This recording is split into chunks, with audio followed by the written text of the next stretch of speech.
ready ગાવાના કે ધૂણવાના પલાખાના હોય ready ગાવાના કે ધૂણવાના પલાખાના હોય એનું ભણતર ના હોય ની ચોપડી ના હોય એ તો પેઢીઓની પુનઈ હોય અને કોઠા હુજની વાતો હોય કોકને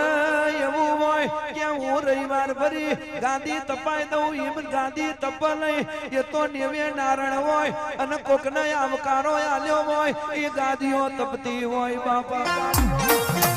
નકર દુનિયાના આખી જગત નમાડવી છે પણ અપુલભાઈ એમ નમતી નથી એ તો નાભી મુકાંક પડેલું હોવું જોઈએ અને દુનિયા પછી જ નમ પેલા તમારા નેહડા હોમી નજર કરે પાઘા પછી લેવા આવે આ ભુવાએ ચો હારું રાખ્યું ચો નથી રાખ્યું એની ખાતરી કરે છે